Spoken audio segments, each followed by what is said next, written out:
Hello বন্ধুরা, তোমরা সবাই কেমন আছো? আশা করি ভালোই আছো, সুস্থ আছো। গ্যাসের কোম্পানিতে যাব, এখন রেডি হয়ে গেছি। কিছু ডকুমেন্ট গ্যাসের কোম্পানিতে জমা দিতে হয়, তাই এখন আমরা গ্যাসের কোম্পানিতে যাব। তোমরা সবাই দেখতে থাকো। এখন যাচ্ছি। এবার একটা টোটোতে উঠলাম। এবার টোটোতে করে গ্যাস অফিসে যাব। গ্যাস অফিসে এসে গেছি। এবার টোটো থেকে নেমে পড়লাম। এবার গ্যাস অফিস যাব। গ্যাস অফিসে অনেক ভিড়, সবাই ডকুমেন্টস জমা দিতে এসেছে। গ্যাস অফিস থেকে গ্যাসের KYC করে আসলাম। এসে দেখি আমার বাবা ডিগিতে চটকা জাল দিয়ে মাছ মারতেছে, তাই তোমাদেরকে ভিডিও শেয়ার করলাম। আগেও এভাবে মাছ মারা ভিডিও তোমাদেরকে দেখিয়েছি। তোমাদের এভাবে মাছ মারা ভিডিও দেখতে কেমন লাগে অবশ্যই কমেন্টে জানাবে। এখন ঠান্ডার সময়, তাই মাছ উঠতে চায় না। ঠান্ডার সময় মাছগুলো জলের একদম গভীরে যায়, তাই এভাবে জাল দিয়ে মাছ মারলেও মাছ ওঠে না। তবু মাছ মারছে, যদি কিছু মাছ ওঠে তাই।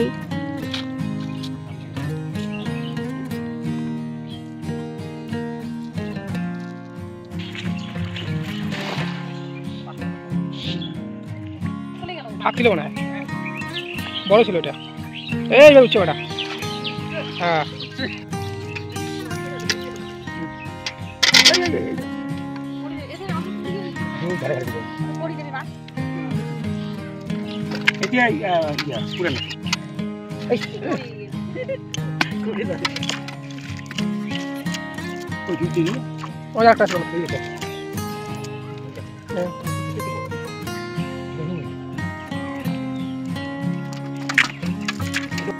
এবারে কটা মাছ পেয়েছে, একটা বড় রুই পেয়েছে।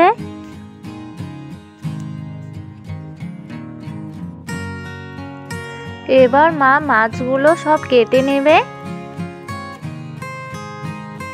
দিঘির মিক্স মাছগুলো কেটে নিয়ে জল দিয়ে পরিষ্কার করে ধুয়ে নিয়েছে। মাছের মধ্যে লবণ দিয়েছে। এবার এখানে দিয়ে দেবে হলুদ গুঁড়ো, দিয়ে মাছগুলো খুব ভালো করে মেখে নেবে। কড়াইতে সর্ষের তেল দিয়েছে, হাই আছে জাল করে। তেল খুব ভালো করে গরম করে নিয়েছে। এবার এখানে হলুদ আর লবণ দিয়ে মেখে রাখা মাছগুলো তেলের মধ্যে দিয়ে দিচ্ছে। এবার লো টু হাই আছে মাছগুলো উল্টে পাল্টে লাল লাল করে ভেজে নেবে।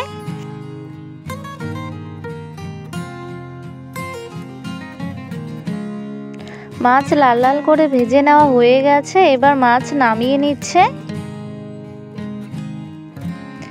এভাবে করে বাকি মাছগুলো ভেজে নেবে। কড়াইতে সর্ষের তেল দিয়ে সর্ষের তেল খুব ভালো করে গরম করে নিয়েছে। এবার এখানে বেশ কয়েকটি কাঁচা লঙ্কা, আদা কুচি, গ্রেট করে রাখা পেঁয়াজ সব কিছু তেলের মধ্যে দিয়ে দিল।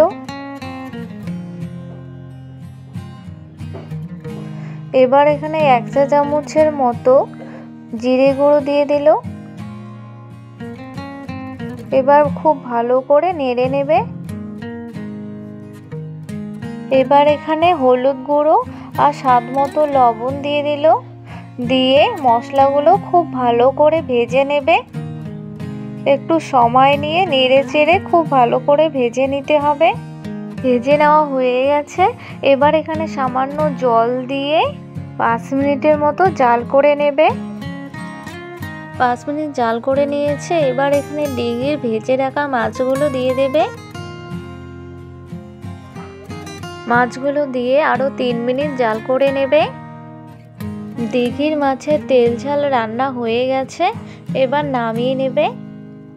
এই দিঘির মাছের তেল ঝাল রান্নাটা তোমাদের কেমন লেগেছে অবশ্যই কমেন্টে জানাতে ভুলবে না।